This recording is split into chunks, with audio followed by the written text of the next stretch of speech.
தூத்துக்குடி காமராஜ் கல்லூரி கலையரங்கில் தமிழ்நாடு மகளிர் தொழில் முனைவோர் நலச்சங்கம் சார்பில் மகளிர் தின விழா வெகு விமர்சையாக கொண்டாடப்பட்டது.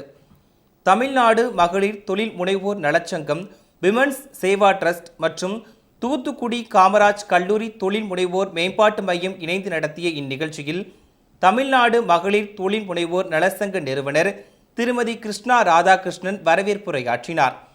தொடர்ந்து பாளையங்கோட்டை பெல் குழும இயக்குனர் திரு குணசிங் செல்லத்துறை மற்றும் காமராஜ் கல்லூரி துணை முதல்வர் திரு அசோக் ஆகியோர் நிகழ்ச்சியை குத்துவிளக்கேற்றி தொடங்கி வைத்தனர்.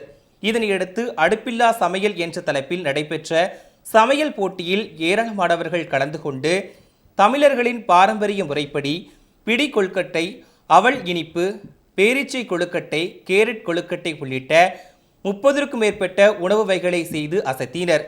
பின்னர் கோல போட்டிகளும் நடைபெற்றது. இறுதியாக சிறந்த உணவு தயாரித்தவர்களுக்கும் சிறந்த கோலமிட்டு அசத்தியவர்களுக்கும் பரிசுகள் வழங்கப்பட்டது. மேலும் இந்நிகழ்ச்சியில் பல்வேறு துறைகளில் சிறந்து விளங்கியவர்களுக்கு விருதுகளும் வழங்கப்பட்டது.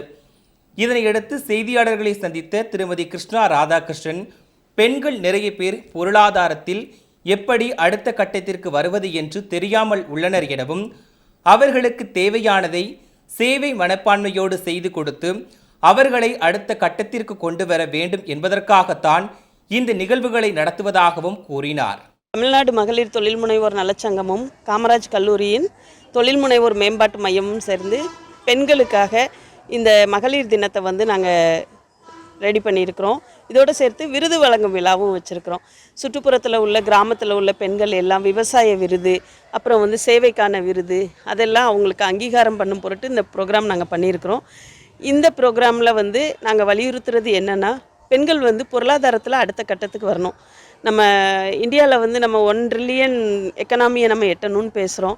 ஆனால் பெண்கள் நிறைய பேர் வீட்டில் பொருளாதாரத்தில் எப்படி வர்றதுன்னு தெரியாமல், அடுத்த கட்டத்துக்கு வர்றதுன்னு தெரியாமல் இருக்கிறாங்க. ஸோ அவங்கள எல்லாம் முன்னெடுத்து அவங்களுக்கு தேவையானதை சேவை மனப்பான்மையோடு செஞ்சு கொடுத்து அவங்கள அடுத்த கட்டத்துக்கு கொண்டு வரணும் அப்படிங்கிறதுக்காக தான் இந்த நிகழ்வுகள்லாம் நாங்கள் நடத்துகிறோம்.